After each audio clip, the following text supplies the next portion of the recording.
Let's talk about unit vector. Very, very important term. What is the unit vector? A unit vector is a vector which has direction. हालांकि लिखना चाहिए depends on direction, क्योंकि vectors depends on direction, it don't have direction, has direction and magnitude of 1। ठीक है, मैंने आपको बताया था मैग्नीट्यूड होता क्या है। मैग्नीट्यूड सिर्फ न्यूमेरिक वैल्यू नहीं होती, यूनिट के साथ भी होता है। ठीक है, सपोज मैं आपको एग्जांपल देता हूँ। तो ये सपोज ये 1 सेंटीमीटर टूवर्ड्स ईस्ट है ना, तो ये यूनिट वेक्टर कहलाया जाएगा। 1 मीटर टूवर्ड्स ईस्ट, ये भी यूनिट वेक्टर है। हम जानते हैं कि 1 मीटर 1 सेंटीमीटर से 100 गुना बड़ा है, पर हम उसे 100 लिख नहीं रहे हैं। अगर हम 100 सेंटीमीटर लिख देंगे तो यूनिट वेक्टर नहीं रहेगा। इसीलिए न्यूमेरिक वैल्यू इंपॉर्टेंट नहीं है, इंक्लूडिंग यूनिट इंपॉर्टेंट है। ठीक है, इसलिए अब लिख देते हैं यहाँ पे 1 यूनिट, तो जानबूझ के नहीं लिखा था मैंने। अगर ये 1 माइल हो गया तो भी ये यूनिट वेक्टर माना जाएगा, क्योंकि सिर्फ न्यूमेरिक वैल्यू नहीं, अलॉन्ग विथ द यूनिट मायने रखता है। तो unit vector is one which has direction, तो है ही ईस्ट ईस्ट लिखे जा रहा हूँ, साथ में उसके पास मैग्नीट्यूड भी है। Now generally we have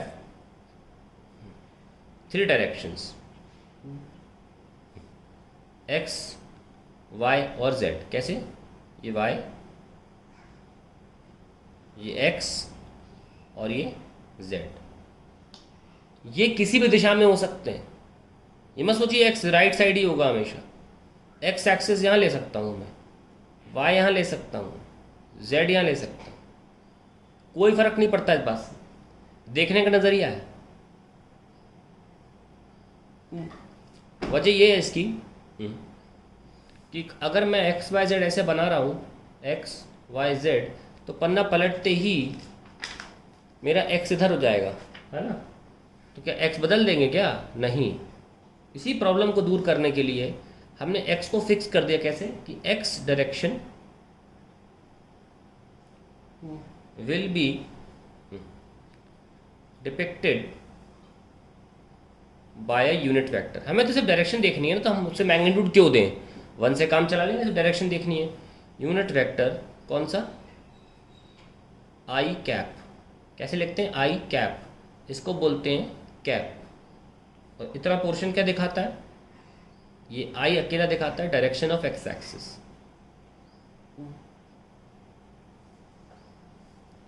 J cap direction of Y axis, direction of Y axis.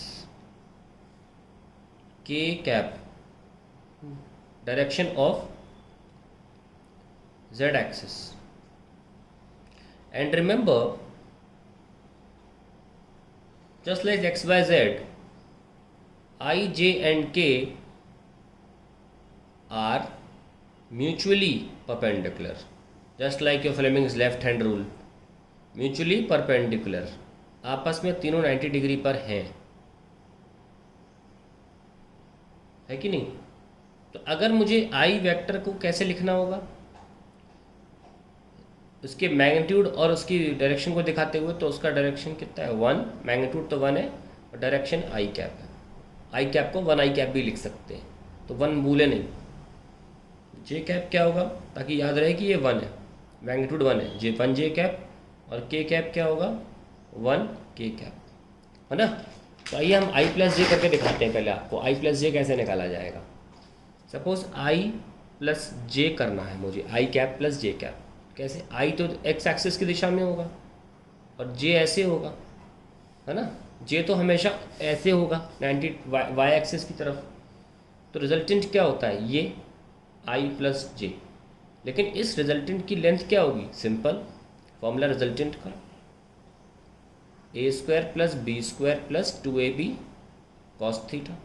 और हमको पता है ए बी क्या थे, मैग्नीट्यूड हुआ करते थे, तो मैग्नीट्यूड आई का कितना है 1, जे का 1 प्लस 2 इंटू 1 और एंगल कितना है कॉस 90, क्या आया 1 प्लस 1 दैट इज √2।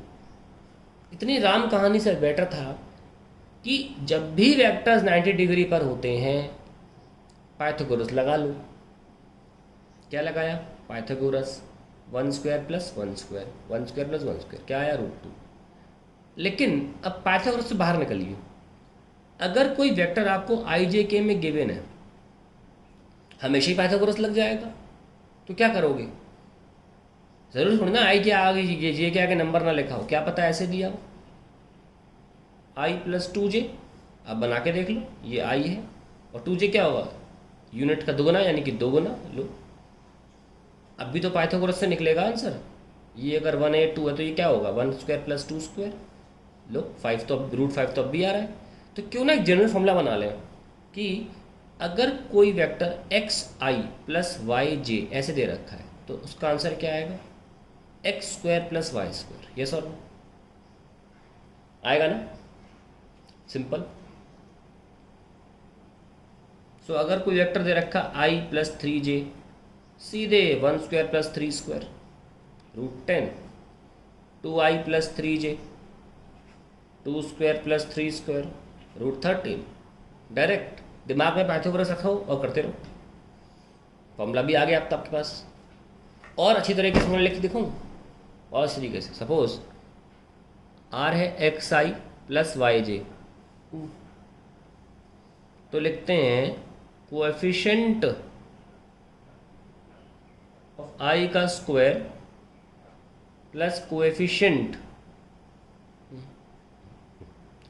ऑफ जे का स्क्वायर, ये तो होगा। अब जैसे मैं आपको बताया 3 डायरेक्शन होते हैं, तो वेक्टर ऐसा भी तो हो सकता था, एक्स आई वाई जे जेड के कॉम्पोनेंट भी हो गया, तो 3 डायरेक्शन वाला। तो ऐसे में हमारा अभी तो वेक्टर फॉर्म में लिखा था, एरो लगाना ना भूलें। अब आपको अगर रिजल्टेंट निकालना हो तो X square plus Y square plus Z square, ये चलता रहेगा, ये कभी रुकेगा नहीं, वही सिंपल। अगर 3 भी हैं तो भी कोई सोच रहा होगा 3 में पाइथागोरस कैसे लगा दिया सबने, आओ दिखाते। ये मान लीजिए एक्स आई है और ये क्या है वाई जे है, ठीक है। अब आप ध्यान से देखिए, इसको एक्सिस बनाता हूँ, एक्सिस पे तो आपको क्लियरली दिख जाएगा।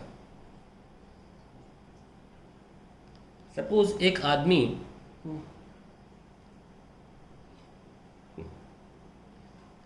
1 मीटर इधर चलता है, फिर 1 मीटर इधर चलता है और फिर 1 मीटर इधर चलता है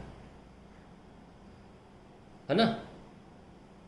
क्या बोला मैंने, आदमी 1 मीटर इधर चलता है, 1 मीटर इधर चलता है, फिर 1 मीटर इधर चलता है। आपको बताया था मैंने एक साथ 3 वेक्टर कभी ऐड नहीं होता, तो पहले हमको इनको ऐड करना होगा। 1 और 1 कितना होगा, ये वाला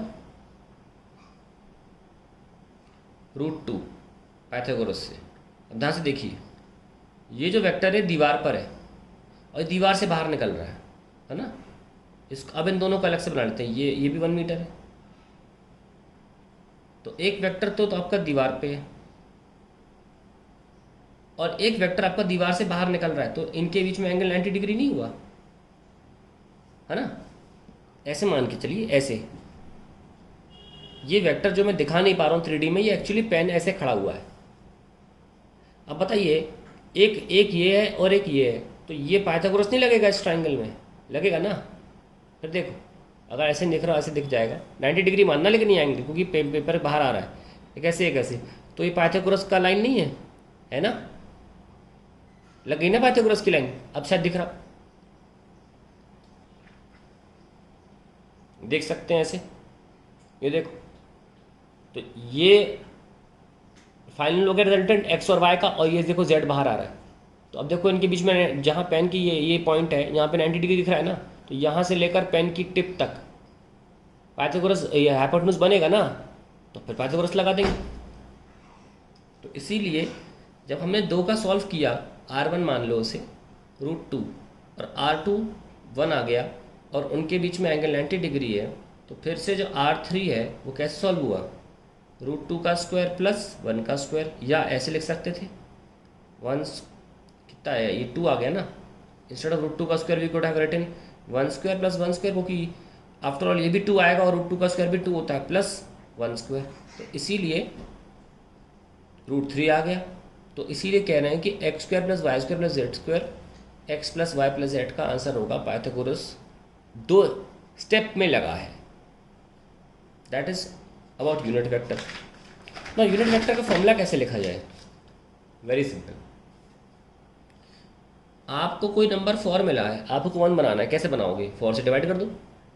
5 मिला, कुछ लोग कह रहे हैं 3 से माइनस कर दूंगा, लेकिन ये 3 से इससे माइनस करने पर आएगा। कोई भी नंबर पर एप्लीकेबल होना चाहिए रूल। लो 1 आ गया, 81 से डिवाइड कर दो।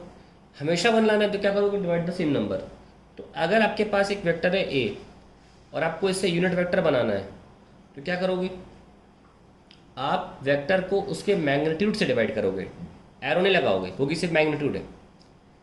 उससे क्या होगा, वेक्टर का डायरेक्शन तो बच जाएगा पर वो हो जाएगा 1।